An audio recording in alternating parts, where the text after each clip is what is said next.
us.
Yon, good morning everyone.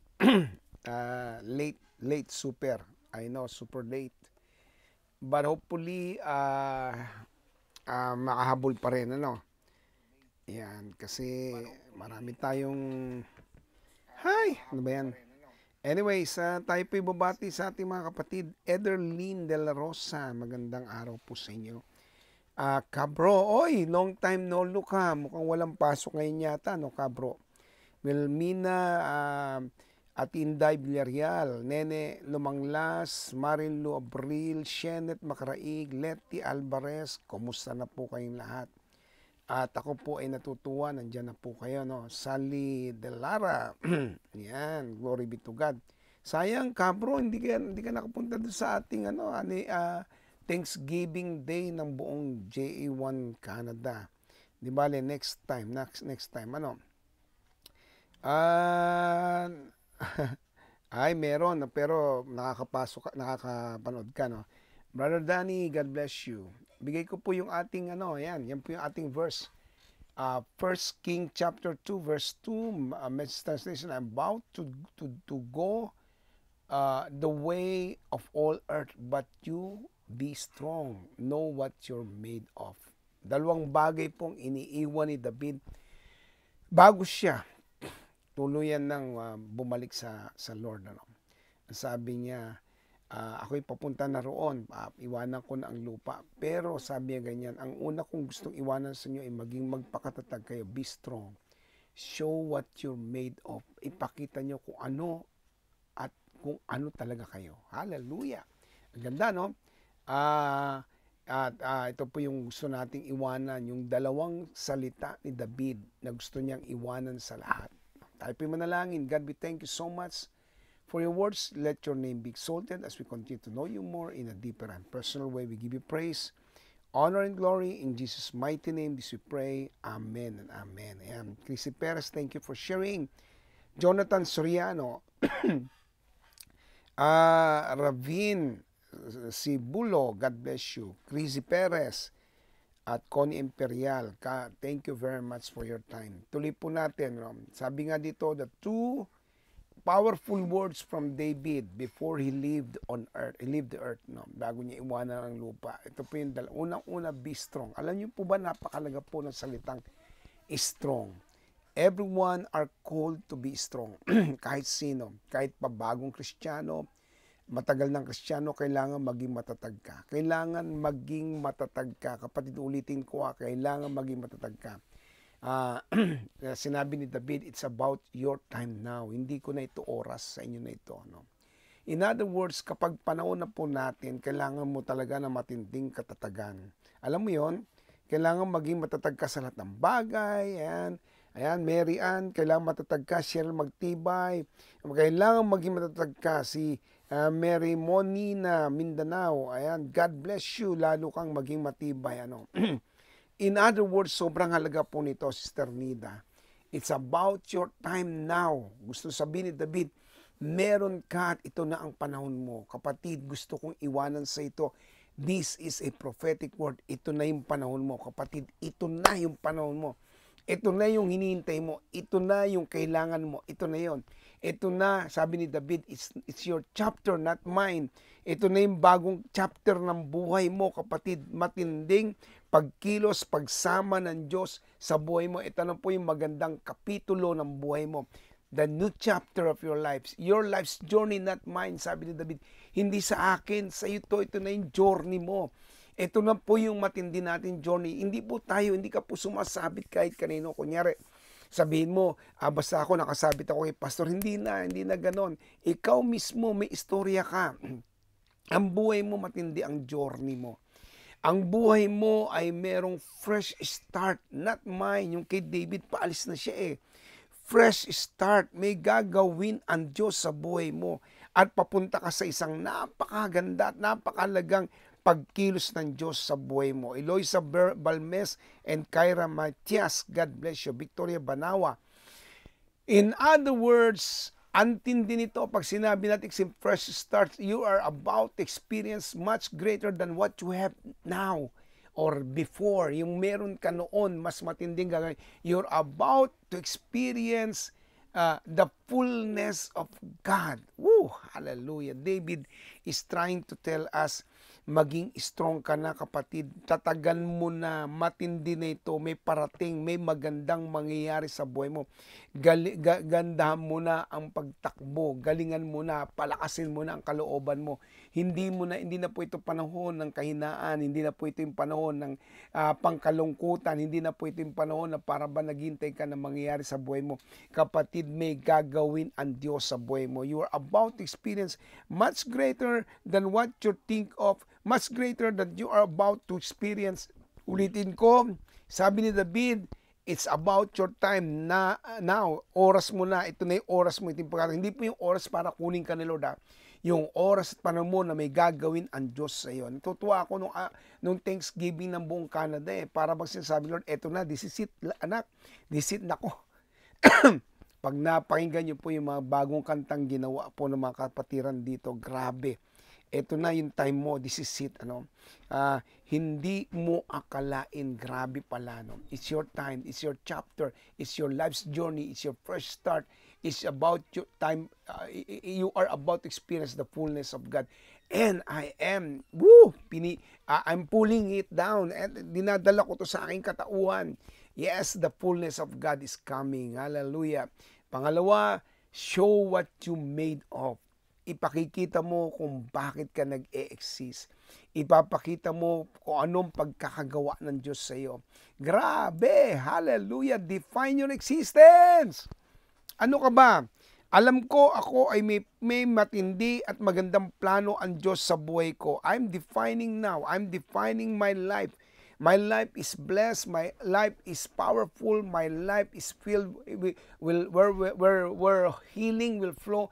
My life is about to experience much greater than I expected. Mas matindi pa sa ini-imagine ko, iniisip ko. Grabe na ito. I-define mo yung existence mo. Ako ay nilalang, ako ay nag-exist kasi may plano ang Diyos. Maganda yung plano niya, maganda yung mangyayari sa buhay ko. Why are you here? Andito ako para gamitin ng Diyos. Nasa Canada ako para gamitin ng Diyos. Kung nasaan ka, nasa Amerika ka, para gamitin ng Diyos. Kung ikaw ay nandiyan sa anumang lugar ng Pilipinas, nasa Pasig ka, nasa Pateros ka, nasa Batangas ka, nasa Lucena ka, nasaan ka mang lugar, you need to say that I'm here to be used for God's glory. I'm here to show who God is in my life. Ipakikita ko kung gaano katindi ang Diyos sa buhay ko. Matindi siya magpala, matindi siya magpagaling, matindi siyang kumilos, matindi siya sa lahat ng bagay, sa lahat ng area ng buhay ko. Hallelujah! Define it! Define! Ang definition nito, matindi ang gagawin ng Diyos ko sa buhay ko. Hallelujah. Ask God, what do you want, Lord? Ano pang gusto pang gawin sa buhay ko, Lord? Let your will be done. Ano pang gusto mo mangyari? Let your will be done. What is your response to God? Kapag ka ikaw ay nagsabi ang Lord sa iyo, gusto kitang gamitin, gusto ko mag full time ka sa akin, gusto ko ibigay mo yung the best mo sa akin, gusto ko magpastor ka, gusto ko gamitin ka, gusto ko magpasimula ka ng gawain, gusto ko ikaw may mag-life group leader, gusto ko ay maggamit ka sa ministry, gusto ko lahat ng gusto ng Lord sa iyo, ano ang response mo? Sabihin mo agad, yes Lord, gamitin mo ako. Sige lang Lord, gamitin mo ang buhay ko. Gamitin mo para sa iyo, Panginoon. Kung gusto mo akong umawit, aawit ako. Kung gusto mo akong gumawa ng kanta, gagawa ako ng kanta para sa iyo, Panginoon. Gamitin mo ako. Hallelujah! Hallelujah! Nag-uusap kami ni Pastor Danny. Sabi nga namin, natupad na pangarap. Grabe talaga. Hindi lang namin may palabas, pero hintay-hintayin nyo lang po. Magiging ready na sa YouTube yung kumpleto po na meron pong pangyayari, yung nangyari po mismong sa pag-release po ng album. Ang ganda po. Sa totoo lang, grabe si Lord. Hallelujah. I-define mo. Ito po, tinan po natin to. Sabi pa dito, the healing that we receive. Gaano na ba karami yung kagalingan na ranas mo? How many of us are being healed by God? Ang dami na po. Ang dami ng kagalingan. Ang dami ng ginawa ang Diyos sa buhay ko. Grabe. Pinagaling niya ang aking ulcer, pinagaling niya ang aking puso, pinagaling niya ang aking dugo, pinagaling niya lahat ng area ng buhay ko, pinagaling niya ang bulsa ko, pinagaling niya ang isip ko, pinagaling niya ang pagkatawhan ko, pinagaling niya lahat ng meron ako. Grabe ang Diyos. Ilang beses ka na ba pinagaling? Pinagaling niya ang pagtulog ko, pinagaling niya ang buhay ko, pinagaling niya ang pagtatrabaho ko, pinagaling niya ang buong pamilya, ang mga kapatid ko, ang mga magulang ko, pinagaling ng Panginoon. Grabe na to, no? Hindi ako hihinto na magsabi ang daming ginawa ng Diyos sa akin. The healing that we receive. How many of us are being healed by God? Woo! Tumaas lang ng kamay natin. Do you know that through your life, by praying for others, they can be healed also? Ayan, alam mo ba na sa magitan mo, sa isa na kayo kulang ng you don't know, do you know, alam mo ba na sa iyong buhay mismo, kapag may nag-pray ka sa pinag-pray mong iba, gagaling din sila kasi dinaluyan ka ng kagalingan eh.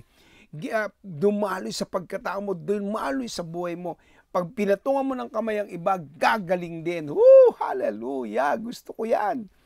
Gusto natin lahat yun. Amen. Grabe si Lord. Sabi ni Pastor Erlinda, mag-yes lang tayo at sasamahan na tayo ng Lord. Amen. Sabi niya ni Pastor Erlinda, no? Napa-amen din po si Shirley Labauses, no? Labausas at si Brother Darwin. Hallelujah. Si Pastora Reb Nova. Ayan. Ako, napa-hallelujah si Shenet. Talagang hindi ka titigil, di ba? Mapapahaleluya ka nga naman, di ba? Romel Aguilon, yan. God bless you. Hallelujah. Amen and hallelujah para kay Sally De Lara. At si Talen, no? Amen. Praise God.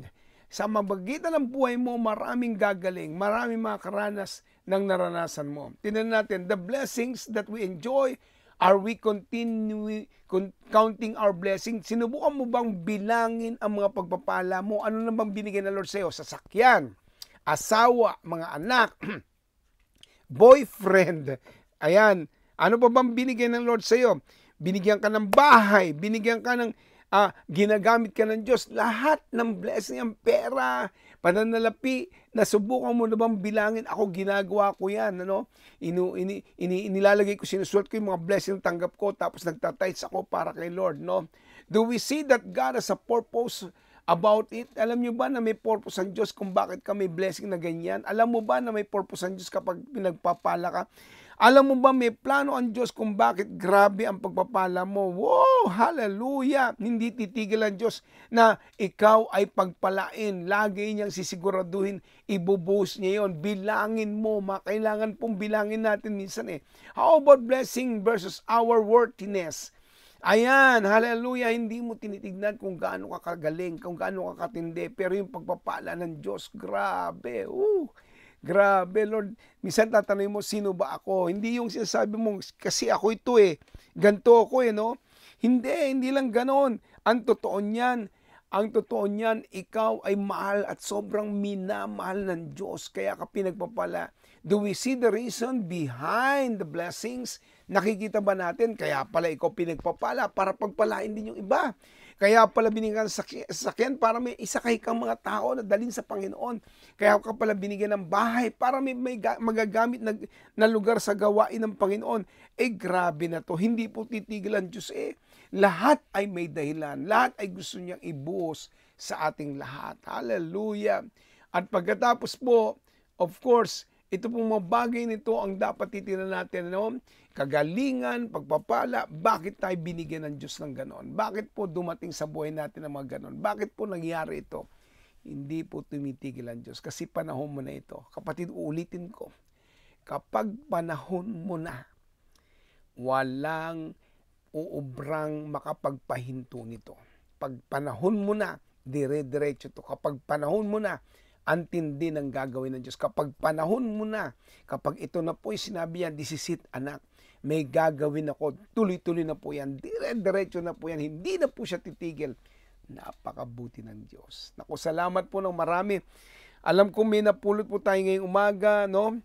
At alam ko nagbigay ito ng lakas sa atin na lalo tayong pagpalain. Sabi ni Edu sa dangsal, lahat ng pangailangan ko ay binigay ng Panginoon sa bawat araw.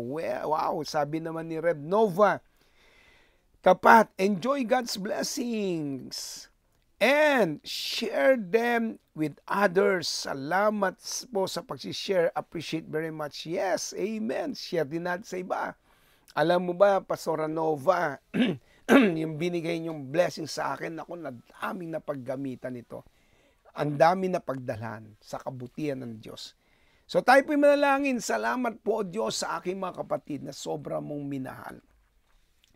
Sobra mong pinagpala. Ngayon pa rin hanggang ngayon, Lord, lahat ng glory binibigay ko po sa inyo sa ginawa niyo po, sa dinala niyo pong mahigit 800 tao noong pong Canada wide Thanksgiving. Grabe, 17 years you've been so faithful dito po sa JA1 Canada. Salamat sa mga lugar na nabuksan at bubuksan pa. Dalayan ko, Lord, ang Grand Prairie na amin pong pinag-iisipang mabuksan by November at September naman po sa lugar naman po ng Quebec. God be with us. Samahan mo kami sa lahat ng mangyayaring to. Isa lang po ang pinaniwalaan namin, isa lamang po ang pinanampalatayanan namin. Hindi mo kami iwanan, hindi mo pabayaan. Matindi yung plano mo, Panginoon.